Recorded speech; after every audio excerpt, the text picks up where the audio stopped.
Hey guys, what's up? So I just have a few thoughts.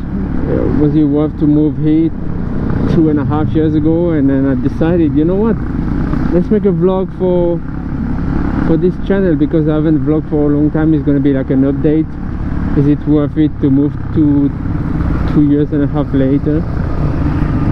So what happened, 2.5 years ago when I moved here, the reason where coming with the family and, you know, coming with my wife, just more relaxed life, something different. The dog in the street, dog in the street, coming to this something different, you know.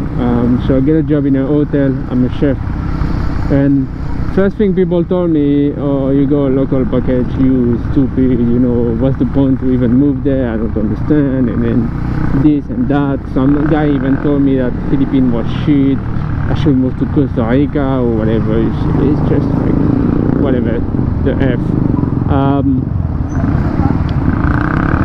You know, 2 years ago, 2.5 years, 2 years plus, I was just different mentality, you know. I'm still in the same mentality. I mean, still looking for the good life and, you know, enjoying so far. I think I love the weather here. Some people say it's too hot, but for me it's not. If you spend like 9-10 winter in Europe, the last 10 winter in London, the shit, it's very cold. I used to be in France before, it is very cold. So here, spend December in t-shirt and shorts, spend the whole year like that, man. Just so good. Now it's getting hot, and it doesn't feel like it, you know. I mean, yeah, it's hot, but I don't complain, you know. So I went back almost a year ago now. I went back. I went to Portugal after 18 months being in the Philippines. I left. I went to Portugal for a week to attend to my brother's wedding, and then where else do I go? I went to Boracay for holiday. I didn't go to Palawan yet. I need to go. I want to travel more in the Philippines. My parents are coming again. They came once 2 years ago. Thank you ma'am. They came once last year, so they're coming again like in next month. So it's gonna be nice. Gonna go on Philippines, probably gonna go on somewhere north in vegan, and then stay a little bit somewhere. Probably gonna go to somewhere in Manila. Probably gonna go to, how do you call this, Bohol. We're looking at going to Bohol. I changed my bike since sorry, I changed my motorcycle. I don't have the Raider anymore. I sold it, and basically I buy my Raider 94,000 pesos. I sold it 2 years later, 22,000 kilometers. I sold it for 60,000 pesos. Then I went to the shop and I buy this CB150. I have 496, so I put 36 extra. So it's pretty good after 2 years, 22 kilometers. Now I got 8,000 today. 8,000 kilometers. I still ride quite a lot, like 1,000 a month, but I like riding, so it doesn't matter for me. It's a good thing about in the morning you go for an hour ride to go to work. There's a bit of traffic. Like the first 2 years I will just spend like an hour to go to work. Now it takes me about 45 minutes because I left later. So when I came here I was a manager. I've always been a manager here, but now I'm like, I was number 2, now I'm like number 1. So when I came here I was working in a steakhouse, and I opened a burger shop, and now 4 months ago maybe I opened a seafood restaurant. So I went to Sri Lanka. My company sent me to Sri Lanka to learn, and then I came back, opened the place. It was quite good. I'm still there, still the same job. Yeah, it's not, you know, money is okay, it's not bad.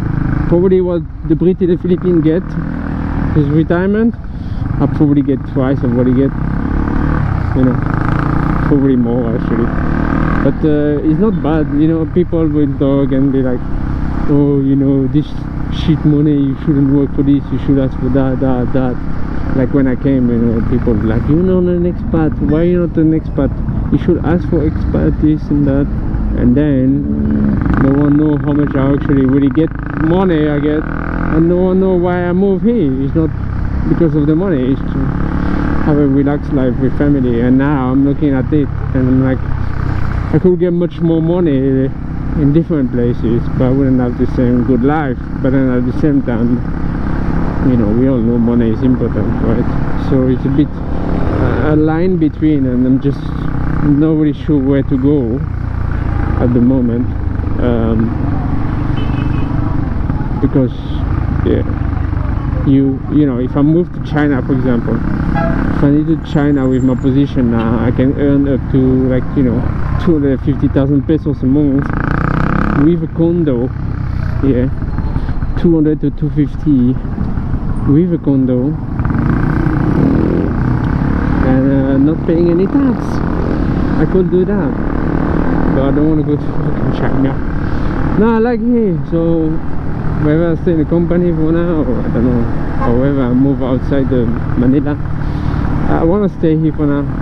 If I got a good proposition, you know, in an island or something like that, probably gonna take it. I'd like to, I still want to go out for 1 year to live the island life, so I need to see. Yeah, my wife got a job like 6 months ago. She didn't really work for like 2 years because we just could afford it basically. So she done something else than working. So yeah, in London, you see, you couldn't do that. So here was quite good. But now she's working, so yeah, everything is good, you know. Still enjoying the life in the Philippines. My other channel, my main channel here, now I just get 21,000 subscribers on YouTube, and I got about 21,000 likes on Facebook, so it's quite good. Motovlog is going well so far. It's good. You know, I don't do this for the money or for the fame or anything. I just do this because I enjoy vlogging like this.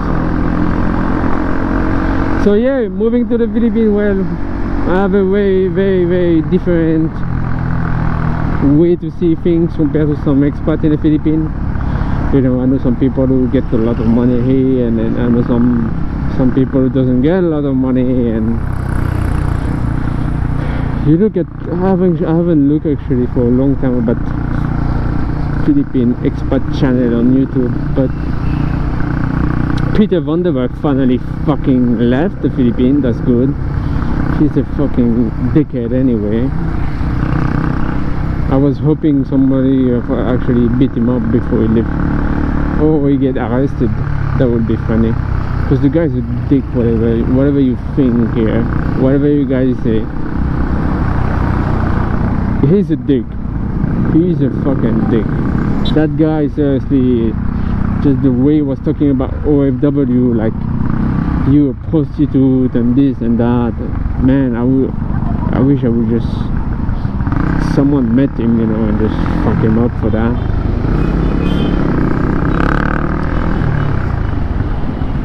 Dodgy, but it worked. Let me get some cash and I'm gonna go and get some pizza. The good thing here, you see, this is what I love about the Philippines.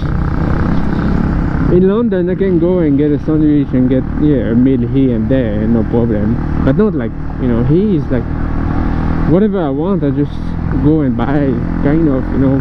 With the food going out, it's no problem at all. Fucking go on the side, this guy. Because if you don't have the stickers there, they will stop you. They will ask you for a license, and you're not part of the subdivision. Just escape. Just gonna go to the bank there anyway. I'm gonna come back. It's just annoying. So yeah, not complaining at all. 2 years later, still enjoying the Philippines. Metro Bank. Still laughing at people, you know. See the comment and the shitty comment. Oh papi, Belis. But Tagalog is still shit though. I can understand a lot though. Yeah. That's why people doesn't talk much when I'm there, because they know I can understand Tagalog.